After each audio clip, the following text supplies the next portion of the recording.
share, because I was today years old when I worked this out. If you've ever struggled with a magic circle, there's a really easy alternative. And I've used this to start all of the panels for my full-length granny duster cardigan. You start by making your usual little knot and loop for beginning, like you're going to just chain.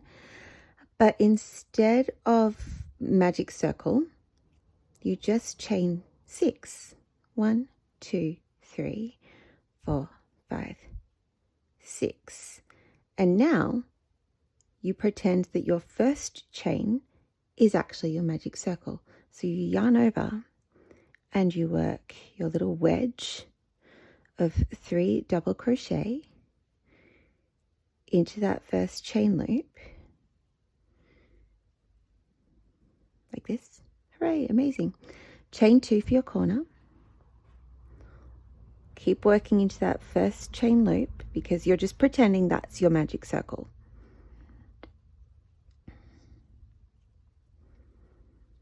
There's my second wedge, chain 2 for the corner. Third wedge coming up.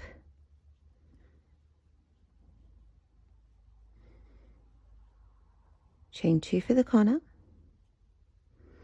And now I've got 3 wedges and I have this lonely chain that I began with, and that's actually pretending to be my first double crochet. So I only need to work 2 more double crochet into my magic circle that isn't a magic circle. And now I can slip stitch. I usually work into the third chain. I don't go around it. I just prefer the finish it gives. So I slip stitch into that third chain. And now I've got the start of my granny square. And if that is a little bit too loose for your liking, you can just pull on the tail and that will close it in for you. And what I usually do next is slip stitch into the chain space to start my next corner. And as I do that, I bring my tail up and hold it. And that's how I work my tail into my work, because now I'm going to work 6 double crochet into this corner space. And that's 6 stitches working over that tail end. So I chain 1, 2, 3. That's my first double crochet in that space. Chain 2 for the corner. And now I'm ready to work my first wedge. 1, 2, 3. I'm going to pull that a little bit long and just pick up my tail and kind of hide it, whoops, in those first 3 double crochet. And now I've brought my tail across to the next corner where I can work some more stitches over it to hold it in place and make sure it doesn't come untucked. You can also sew your ends in when you complete, but this is my lazy little hack, and it works really well.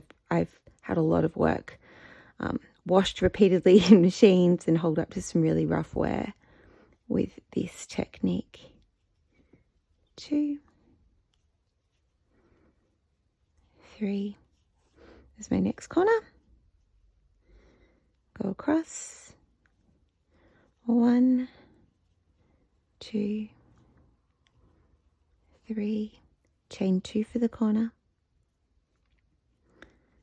And 1, 2, 3. There's my first complete corner. My second complete corner, sorry, because I was talking through this one, I got distracted.